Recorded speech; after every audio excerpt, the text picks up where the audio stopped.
teased him. When Edward heard about the ordeal, he scolded the twins severely and turned to Gordon.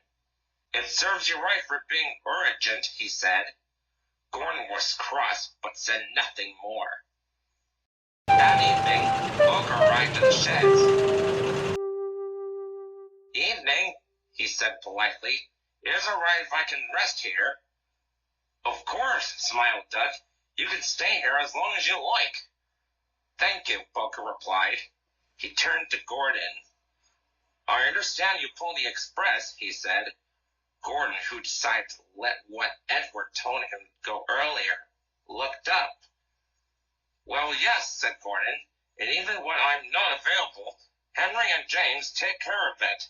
I did have a few mishaps and got into a couple of scraps while pulling the express, like pulling Thomas behind his coaches, bursting his safety valve, ending up on the loop line, pulling the express backwards after upsetting the turntable's balance, racing along the line with a broken whistle, coming across a cow and losing his dome," chuckled James before being silenced by Edward.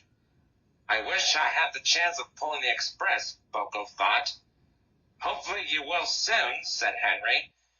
Little did they know that Boco would get his chance the next morning. Gordon woke up feeling exhausted. His driver and fireman couldn't make his fire burn properly. The inspector came to see him. "What's the matter with Gordon?" he asked. "The express is due in about 30 minutes.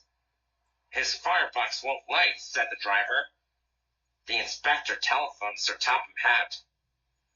"Henry and James won't be able to pull the express, and neither will Donald and Douglas, so Boco's the only engine available." When Boco heard the news, he was delighted. He arrived at the platform just as Percy shunted the coaches into place.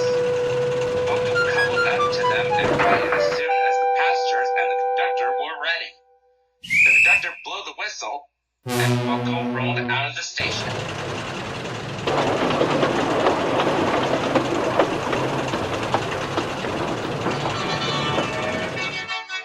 Boco made express time, and the passengers sang his praises. Come along, we mustn't be late, he said to the coaches. Gentle and smooth, replied the coaches. Boco passed by Edward Station, receiving a beep from Edward. When he reached Gordon's Hill, James passed by Boco, and even he was impressed with Diesel's sports. Boco seems like a hard-working Diesel after all, he thought. I shouldn't have doubted him. By the time Boco reached the station at the end of the line, the passengers all said thank you. That night, Sir Topham Hatt was proud of Boco. "Well done," he said. "Would you like to pull the express sometimes?"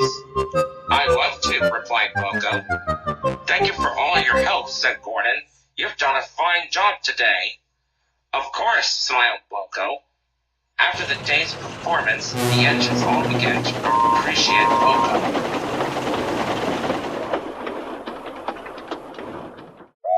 He feels he was one of the family after Edward's exploit.